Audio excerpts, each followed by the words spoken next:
Hi, it's Brad again with Heidi's Mobile Dog Grooming. I'm here with my buddy Andy. We're going to show you some of the different grooming tools that you will need for grooming dogs. This is a combination set, and you may not need everything here, but it covers a large array of breeds. So let's get started. The first thing we have is combs, and there's a few different ones. This one there's two different kinds of basic combs you can have. You can have the fine tooth combs, and you can have the wider combs, and you can see it's like a combination comb. And this one works good for both purposes. I think its use is kind of obvious. Let's see, here we have what's called a flea comb, and these ones have really fine teeth on them. These ones are good for combing out fleas and also making sure that you have no mats at all in a dog. This one is called a rake, and this one is good for dogs that have a lot of undercoat. It's good for getting the undercoat out. And that's about all I have for combs. And for brushes, I've got two brushes. They're both the same brand, and these are called Frank's Universal Slicker, and these ones are the only ones I use. As far as I'm concerned, any other brush is crap and useless. These ones have stiffer bristles, so they work good on getting out mats and undercoat and things like that. And I've got two. I've got the large one and the small one. And the large one can be used on small breeds as well as big breeds. The small one, though, is like on him, I'd use the small one on his underside, because the big one I can't get in the small places and things like that. The next thing I have is scissors, and there's three basic scissors I use. And one thing to mention about scissors is a couple of safety concerns.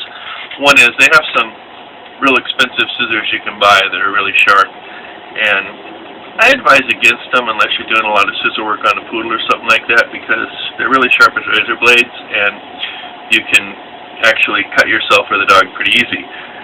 Second of all, I would suggest with all your scissors that you do something like this to the tips. You don't want sharp pointed tips like this unless you really know what you're doing, because it's real easy to stab a dog when you're working on them and injure them. Okay, so the three kinds of scissors I have is, well, the first one's your basic scissors. Nothing special about them really. The second pair is curved, and you can see they've got a slight curve to them. These ones you can use on poodles for doing the top knots and things like that.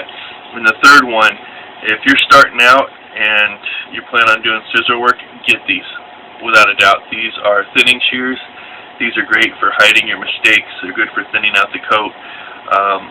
But these are totally awesome for when you're first starting out. I think these are, when I first started grooming back 20 years ago, these were probably what I used more than anything else, because they're really good for hiding your mistakes. What else we got here? We got nail clippers. Sit. He thinks he's going to get groomed, so he's a little nervous. Nail clippers. I got these large ones here. Don't get the guillotine ones. Those, they're garbage. But you can get these. They got a smaller version of these you can use on small dogs and cats and whatnot. And let's see, I got the Dremel. I made a video on how to use this. So if you want, you can get one of these. This is about $45 for this thing, $50 I think, and I'm real happy with it. This one right here, this batter rapid Dremel, is actually the best one. I think Pita Paws is the name of that one brand for dogs, and I've seen the videos on it. Not impressed. Ear powder. You can use this for your dogs where they have hair in the ears. You take this stuff, just put a little bit inside the ear, and then you can pull the hair out. And you have to actually pull the hair out. You really can't cut it. There's no way to get anything in there to cut it that they're going to tolerate. But you can't leave the hair in the ears. If you look on poodles and Bichons and Maltese, they get all this hair growing in there, and the earwax won't come out, and it absorbs moisture, and it increases the chances of ear infections. So if you don't like it, it's got to be done though. And finally, hemostats, which are good for pulling the hair out of the ears. If you can't reach it with your fingers, you can get a pair of these. These ones I actually got at a sporting goods store. They are from removing hooks out of fish's mouths, but I saw them there, and I thought they're pretty cool. I think that's about it. This is a basic set, and I can't really remember the cost of everything.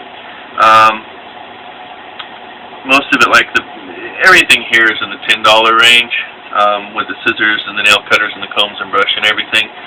So you don't need the whole set, but you know, for a particular dog, you can get what you need. If all you're doing is one dog, it makes it a lot easier. And the next video I do is probably going to be on the clippers.